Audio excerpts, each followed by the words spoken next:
It is day number 2 of the FNCS Grand Finals, and today was an absolute amazing final finale to this absolutely incredible final so far.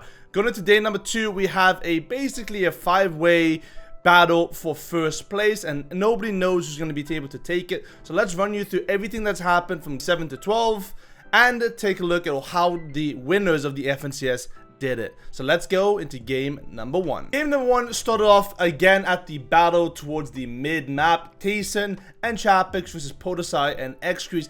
But this battle unfortunately turned the other way though, because Podosai and Xcrease this time actually beat out Tayson and Chapix. Now the drops were better for Tayson and Chapix this time, but the weapons were just not available to them. The battle ended quickly. Tayson wasn't able to pick it up as a solo, even getting third party from Malibu in terms of tags, and Podosai and Xcrease took it away from them in game number 1, making the overall score now 6-1. Going on towards the mid part of the map, we saw Camispit now being contested by 2 other players. Cami having to move towards the north side. Camispit now contested by Chari and Pachawa and QB and Fidoxy, but Pachawa and Chari got themselves the early eliminations. And surprisingly enough, we didn't see Cami or Seti actually go for any sort of third parties, considering they were very low on the leaderboard after day number 1. They really needed to catch up in terms of points, but they didn't actually do it. Played it passively, they played it very, very carefully, and that was basically it. Moving over towards Mr. Savage in the mid game, this time looking a lot better compared to yesterday's. A decent amount above Surge in the mid game, find themselves a big kill there in the mid game as well to get them a nice little refresh.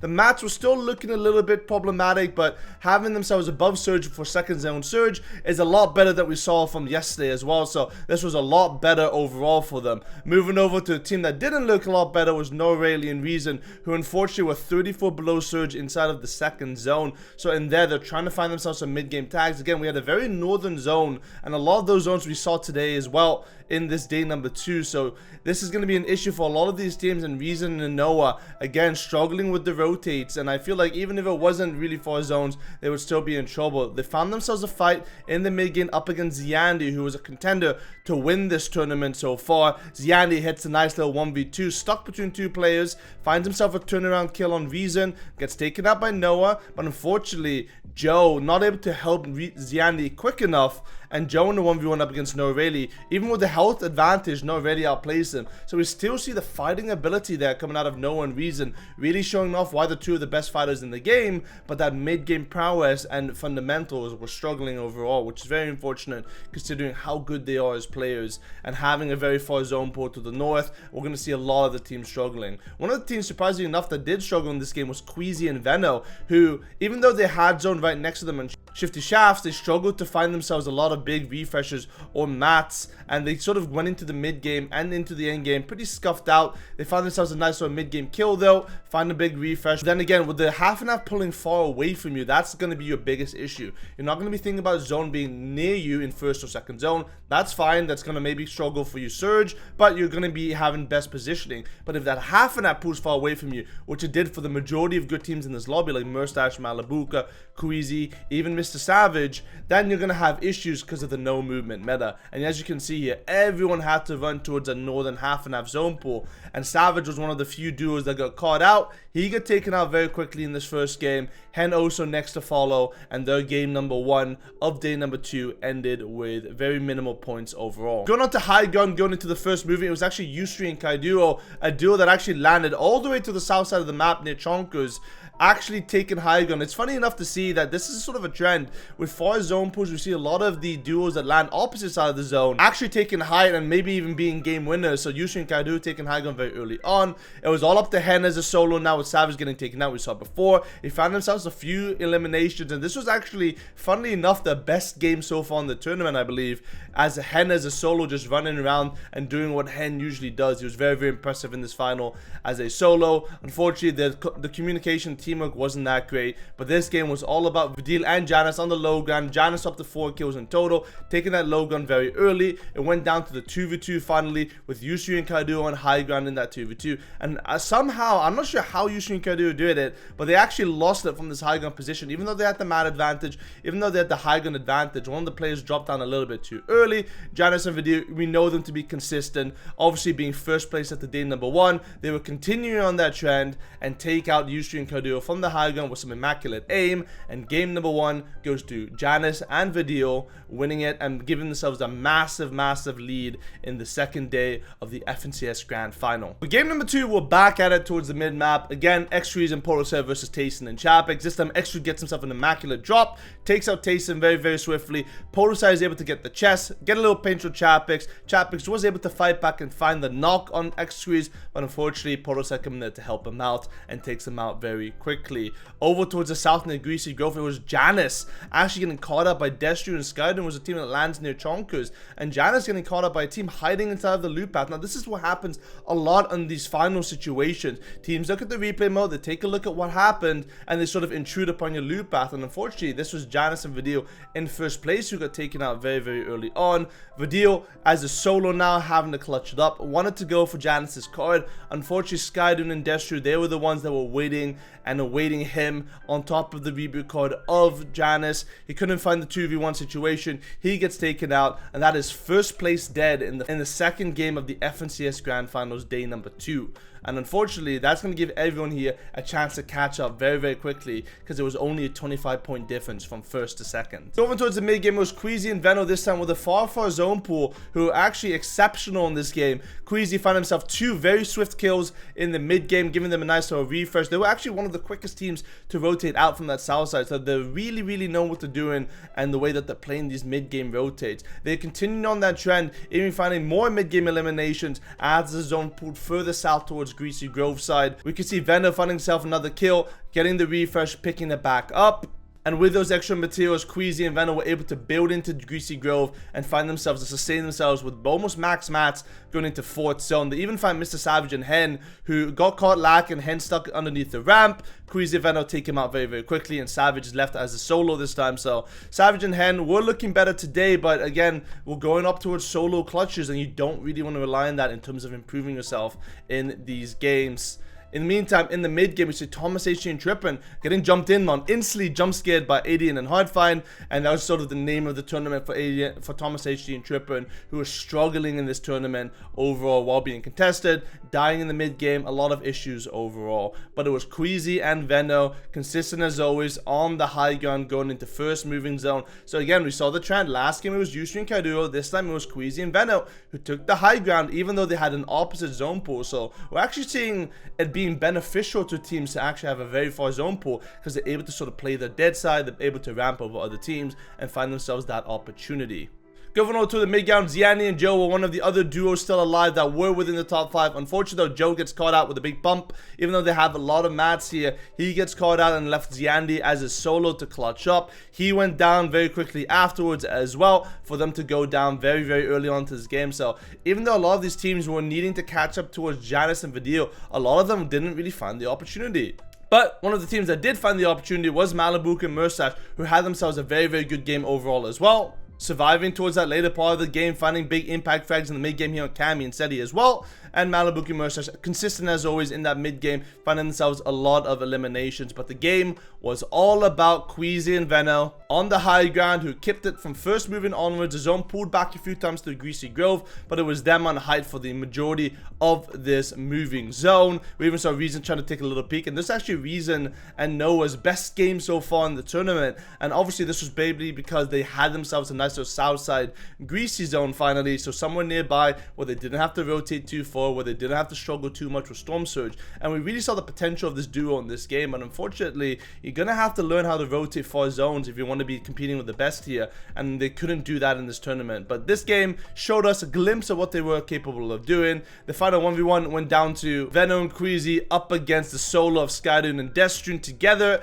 and Veno and Queasy obviously being consistent from the high gun won it, and that was a nice 13 kill win in game number 3 for them. Guess where we are for game number 3? It's back in the mid-map. It was Portishead and Issues against Tayson and Chapix. Again, Portishead looking like a completely different player today in terms of their drops. I actually had the drops unlocked. Tayson in and out, taken out very, very quickly. X3 is following up as well, and no real issues in this fight today. So it is a 3-0 day so far for X3 and Podosai, making the overall score 5-4. So they were slowly catching up to that overall score, and also on the leaderboard. Going towards the mid game, it was Ziani and Joe, who this time had another far zone pull from the south all the way towards Bugle side. And funnily enough, they tried to go for a mid game elimination here on DKS and Deceptos, which ended up being their issue. They tried to go aggressive, try to chase out the solo, and that unfortunately ends up in them getting taken down very quickly in this mid game. So a little bit of over aggressiveness when they didn't really need it, right? They had themselves 100 builds per person, trying to go too aggressive. They didn't even need Surge in this situation. They were 600 above Surge,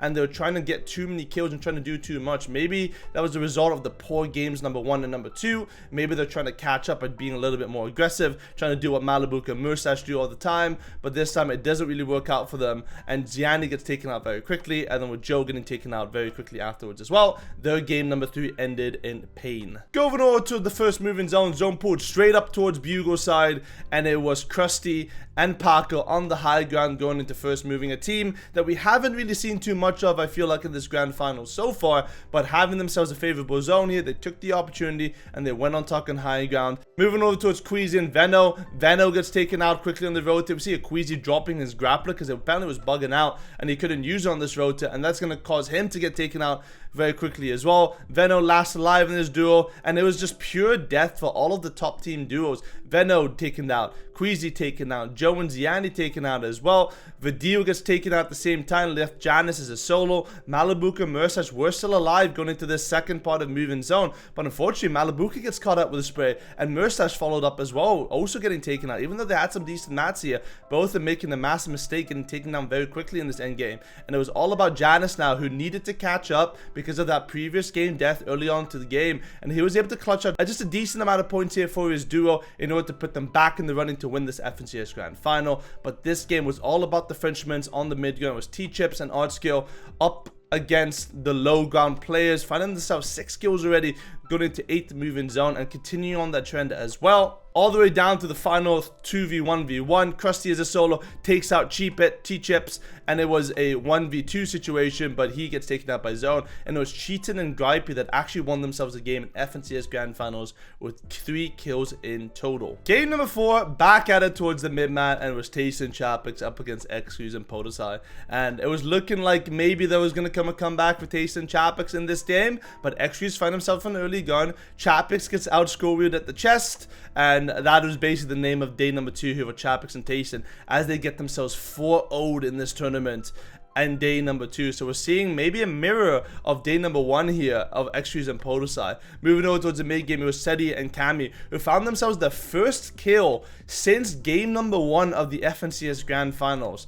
Remember that. This is an FNCS winning duo with potential, and they were struggling this much. They got them as the first kill in the Grand Finals since game number 1, so they were really struggling with the new spawn situation. And luckily this was the game where they all came back over towards the mid gun, another north zone, so benefiting Vidio and Janice, it seems like, because again, farther zone posts seem to be doing better for the teams that don't land there, whereas teams that land nearby like Queasy and Veno seem to struggle with these types of zones. Moving over towards Thomas HD and Trippin, we saw them now 2 kills in total in the mid game, getting a little bit more aggressive in terms of the fights over at Rave Cave, but again, not looking too strong overall because of these sort of awkward rotates and the awkward spawn fights for them. So we're seeing a lot of these top tier duos struggling with those situations. Moving over towards Reason, no Rayleigh yet again below Surge. Reason jumps into the box, misses a few shots up against that duo there, and Noah and Reason get taken out very quickly into this game yet again. Into the 4th zone rotate, we saw another 4 half-and-half pool, and it was Savage that got caught out on the rotate yet again,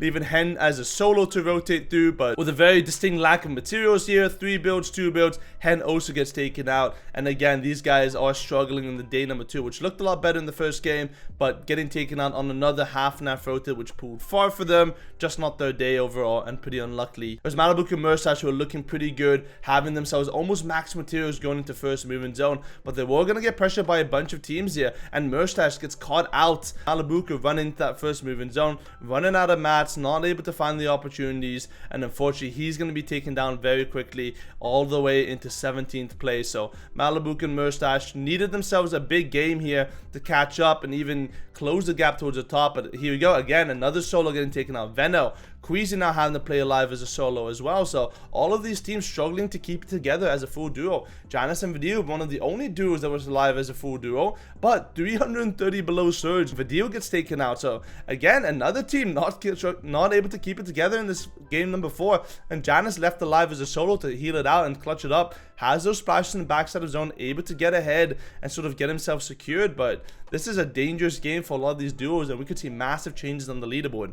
Unfortunately, Janus didn't get very far, and he got taken out very swiftly on the backside of zone by Karma and Yapko. And Ziani and Joe were the team left alive, and we saw them struggling in a few of the previous games. This time it looked a lot better, both still alive, 3 kills in total. Going into that 8 move in zone, Ziani gets himself front side of zone, but the mats were running out, and Joe gets taken out, and Ziani very swiftly afterwards as well. So their game gets taken out in the top 12, so not that many placement points here for anyone in this game, and it was all Queasy's game here as last of the top duos in this lobby. Unfortunately, he went for an early medkit play, and as you'll see here in the clip, the early medkit play does not work out for him. He mistimes him, and he goes down in 7th place in this game. So it was all about Cammy and Seti on the high ground, something that you don't see too often, but the zone pulled up the mountain, they found the opportunity, everyone gets left behind, they had the most mats in the lobby, and they found themselves a quick little win in game number 4 to win and catch themselves up on the leaderboard, and they actually doubled the amount of kills in the entire tournament in just one game here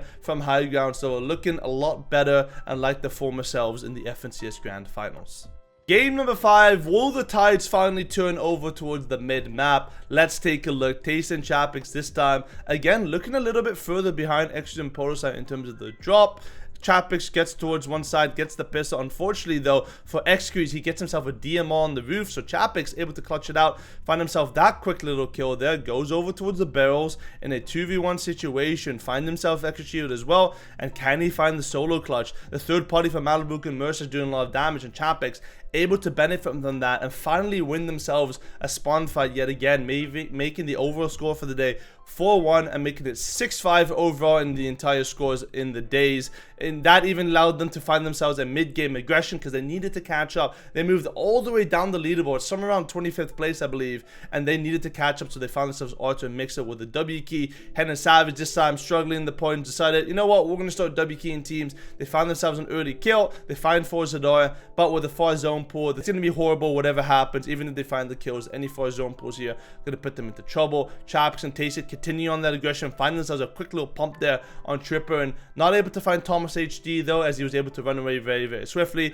But the aggression now coming into the FCS Grand Finals with 2 more games to go. All of these teams wanted to catch up, and Tasted and Chapix were desperate to close that gap towards the top of the leaderboard and get themselves that extra placement overall. Savage and Hen did find those mid-game kills, but this time we're late on the rotate. Again, trying to find the W key. The match system was actually looking a lot better. They found themselves, again, they found Forzador as Kezix found the reboot. Forzador getting taken out, but again, this is a storm fight for them in the mid-game. And with a far zone pool to the north, we also what happened in the previous few games. You gotta rotate these quickly as they still aggress upon Kezix, but it ends in pain for them as they get stuck on the edge zone. They find themselves those kills, 4 kills in total, find Kezix, but with the edge zone pulling towards the left side, a bunch of teams nearby as well. Savage is going to get pressured, he's going to get taken down, everyone looking at them on the edge, they're going to get taken down very quickly by all of the teams peering and waiting for them to rotate in. Savage goes down, Hen next to follow as well, getting lobby sprayed by the entire map,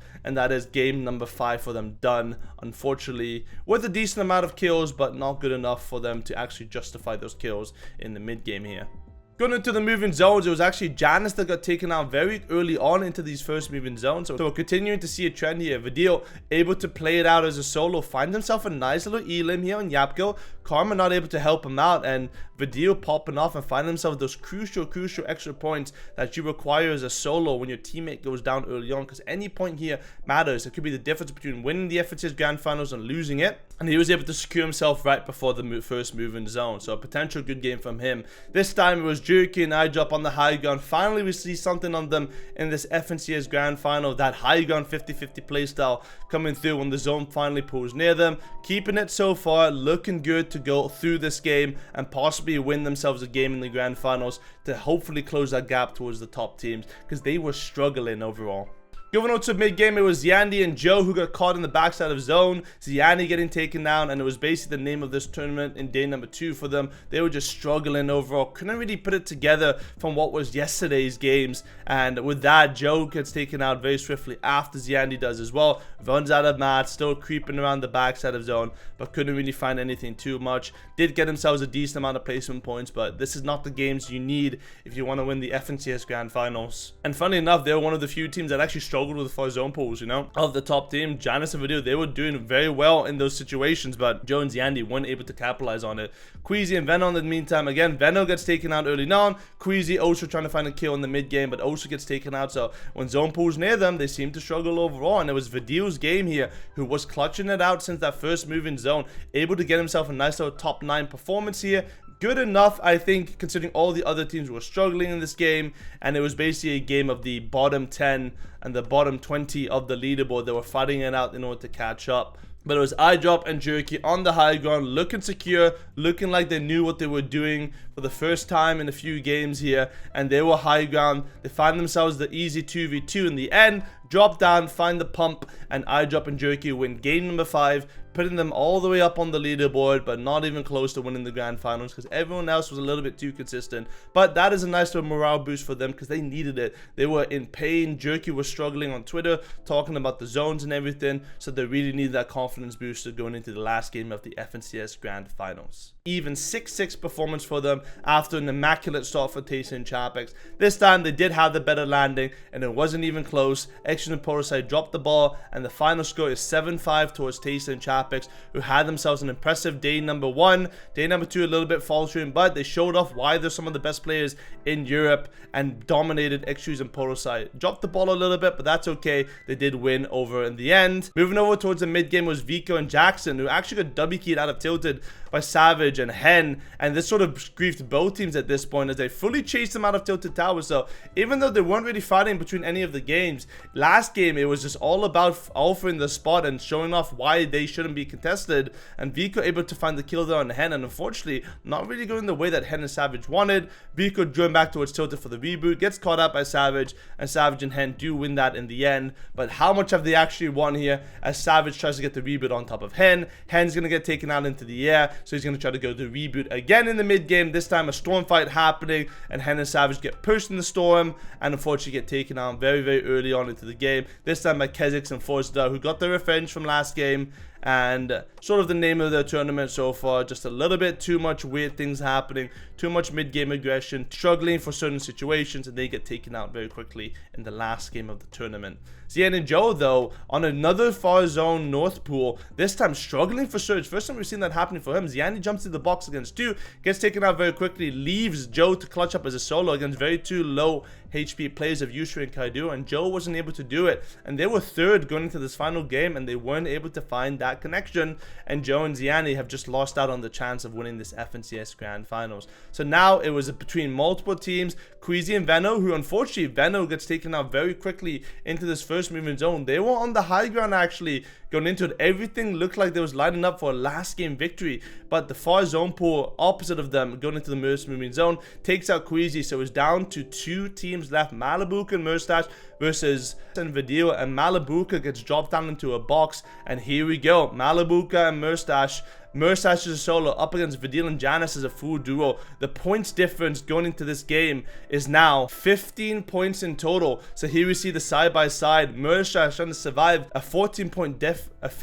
deficit is massive to overcome, and unfortunately Mustache gets caught out on the backside of zone, taken out by the team. The slow motion here, very dramatic, I know, gonna take away their chances of winning the FNCS Grand Finals. But in the end, it was Janus and Vidil who are looking like the strongest duo going into the FNCS Grand Finals, looking like game winners in practice, actually showing it off, showing what consistency and hard work does for them. And Janus and Vidil were able to win the FNCS Grand Finals in first place and take it home for the Wave Boys. In the end, the final leaderboard ended up having Vidil and Janus in first place with 337 points, so they had a massive lead after that game. Mercers and Malibuca with 318.